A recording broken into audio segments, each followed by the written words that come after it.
m'appelle Colette Fourcade. Je suis maître de conférence honoraire HDR, c'est-à-dire habilité à diriger des recherches de l'Université de Montpellier, sud de la France. J'appartiens à l'équipe de recherche, qui est une grosse équipe de recherche MRM Montpellier Recherche en Management, et au groupe de recherche MRM Entrepreneuriat.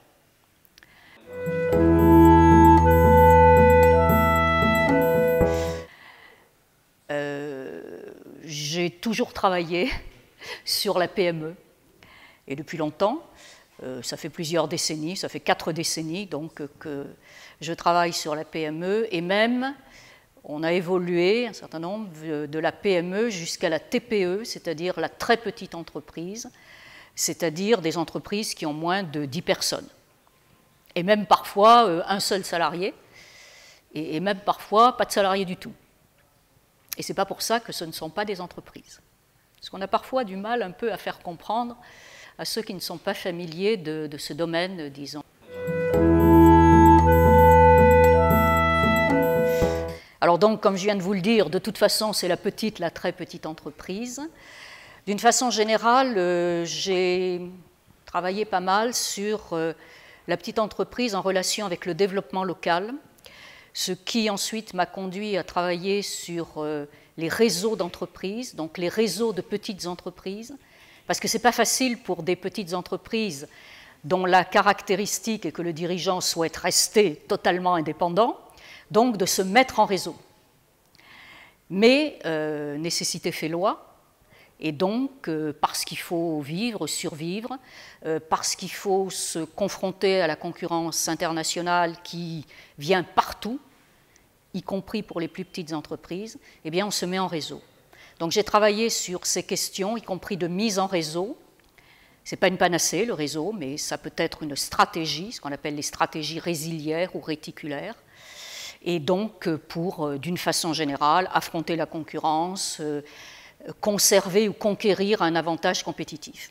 Et plus particulièrement, j'ai travaillé sur des réseaux dans le secteur de l'agroalimentaire. Et ainsi, on a eu des publications, y compris un ouvrage, sur ce qu'on a appelé les quotas, c'est-à-dire les coopérations territorialisées en agroalimentaire.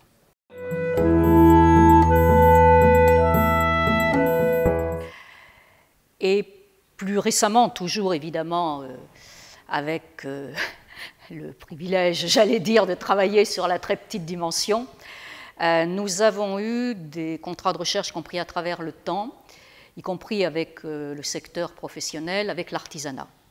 Et donc nous avons travaillé sur des très petites entreprises, là nécessairement, puisque le statut de l'artisan en France est un statut juridique, économique, etc. Il y a des chambres de métiers de l'artisanat, donc des entreprises qui ont nécessairement moins de 10 salariés, moins de 10 personnes. Et donc nous avons travaillé sur les questions de développement de l'entreprise artisanale, pas nécessairement de croissance. On a introduit une différence entre la croissance, parce que la croissance est un effet taille, tandis que le développement, on peut se développer, améliorer ses compétences, ses produits, son chiffre d'affaires et surtout son bénéfice, sans nécessairement grandir, élargir le périmètre de l'entreprise. Et notamment, on peut le faire à travers des réseaux. Là aussi, on se retrouve.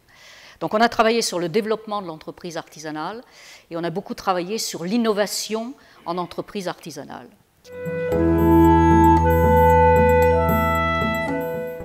Alors on a eu une méthodologie qui était originale parce qu'on a formé, donc avec l'aide d'un organisme qui s'appelle l'Institut supérieur des métiers, qui à Paris est un organisme d'information et de formation pour l'artisanat, et donc qui a financé partie de ses recherches, avec de l'autre côté les chambres de métiers. On a donc travaillé sur des clubs de dirigeants, à l'intérieur de clubs de dirigeants, c'est-à-dire de groupes d'une douzaine ou d'une quinzaine d'artisans, qui se réunissaient régulièrement, et qui faisait du brainstorming sur la stratégie de l'entreprise artisanale. Alors on peut dire, attends, une entreprise aussi petite, une stratégie, et oui. Et c'est d'autant plus important, lorsque l'on est petit, d'avoir même une vision stratégique. Et dans cette optique, on avait des séminaires tous les 3 mois, avec ce groupe d'artisans. Et donc, on parlait sur un thème qui était choisi annuellement et qui était choisi par les artisans et non pas par les universitaires. Et donc, en fait, l'objectif, si vous voulez, de ces clubs de dirigeants, c'était, comme on l'a dit dans l'objectif initial, de rapprocher deux mondes qui s'ignoraient un peu, c'est-à-dire le monde de l'université et le monde de l'artisanat, avec l'idée aussi de tirer l'image de l'artisanat vers le haut, ce qui signifiait que derrière ces rencontres, ces brainstorming, ces discussions régulières, eh bien, nous, derrière, notre job d'universitaire, c'était d'avoir des publications académiques, donc dans des revues académiques, pour justement aussi tirer l'image vers le haut.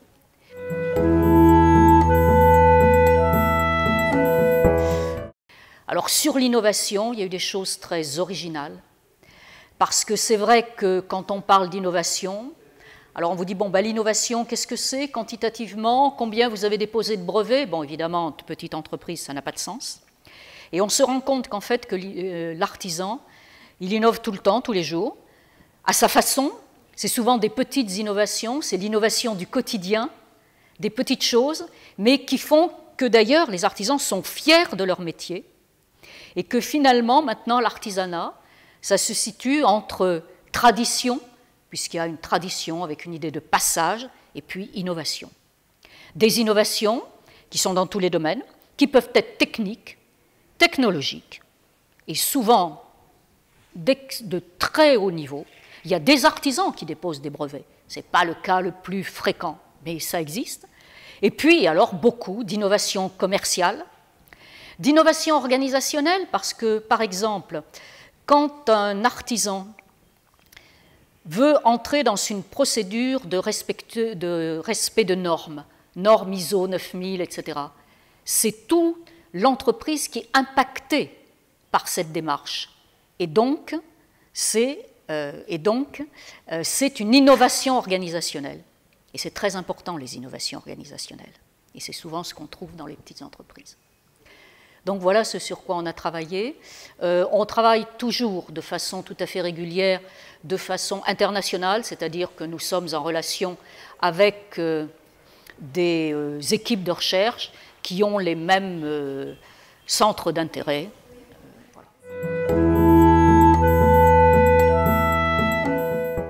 Alors c'est un gros travail d'organiser un colloque, je sais, parce qu'on a organisé. C'est une très belle organisation, justement, hein, avec, y compris avec le soin des détails, avec aussi, mais ça je crois que c'est l'hospitalité marocaine, je connais, je dirais pas très bien, mais quand même assez bien le Maroc, j'y ai des amis. Donc l'hospitalité marocaine, ce qui fait que vous allez au-delà, j'allais dire, des accueils classiques de colloques, hein, vous accueillez aussi des hôtes, mais au-delà c'est très pro. Hein, c'est très professionnel, c'est-à-dire que c'est bien organisé.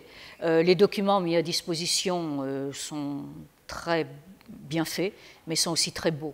Et ça aussi, c'est une caractéristique. Je pense que peut-être vous avez voulu mettre en valeur ce qui est la caractéristique du pays. Bon, en particulier, là, le programme avec ces tableaux, je ne sais pas si je garderai le programme, mais je garderai les tableaux, ça c'est sûr.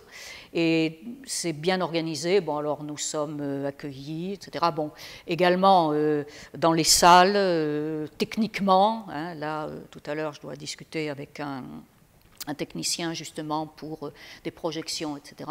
Donc vraiment, vous avez certainement fait un très gros travail, mais ça se voit. Hein. Et jusqu'ici, parce que quand même, on n'est que mercredi, mais jusqu'ici, mais il n'y a pas de raison que ça ne continue pas, c'est un joli colloque. Et puis, vous avez une très belle université. Un artisan, même s'il est tout seul, ce que je disais tout à l'heure, c'est une entreprise. Et maintenant, une entreprise, eh bien, quel que soit le secteur, quelle que soit l'activité, ça veut dire un certain nombre de compétences et de connaissances qui sont au-delà du métier. Et c'est d'ailleurs le problème de l'artisanat, et pas, dans tous les pays. Hein, c'est ce qu'on trouve aussi en France, puisque je vous dis, on a beaucoup travaillé là-dessus. C'est-à-dire que l'artisan, son métier, il a son métier dans les mains, bien sûr, sauf que ça ne suffit pas maintenant, parce qu'il faut qu'il soit aussi chef d'entreprise. Et en fait, l'artisan, c'est à la fois un homme orchestre, parce qu'il faut qu'il fasse tout, il faut qu'il crée son produit, mais il faut aussi que s'il a quelques employés, même si c'est peu, eh bien, il y a des problèmes de ressources humaines, et c'est même plus important dans une toute petite entreprise que dans une grande. Parce qu'on n'a pas un système de résolution, par exemple, des conflits, ce qu'on a dans une entreprise plus grande. Et puis, il faut qu'il s'occupe du commercial, hein, il faut qu'il voit les clients, il ne suffit pas d'avoir un bon produit, il faut le faire savoir. Et puis du financier, et ce n'est pas facile de discuter avec les banquiers, il y a tout un langage. Bon.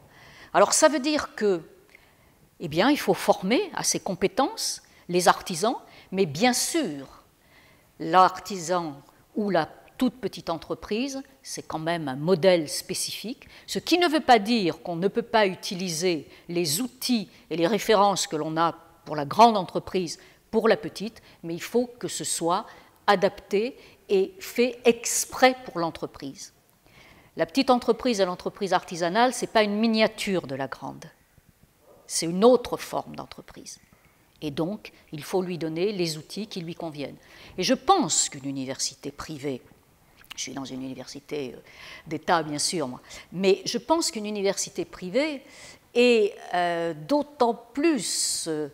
doit être d'autant plus attentive à ses besoins, parce que peut-être encore plus qu'une université publique, encore que ces choses-là évoluent à une vitesse grand V, eh bien, il faut répondre à ce qu'on appelle une demande sociale. Et donc, faire en sorte que les étudiants que vous avez soient formés pour répondre aux besoins, justement, de l'environnement et de l'environnement immédiat. Et je pense que vous êtes tout à fait capable de le faire, de ce que j'ai vu de votre université.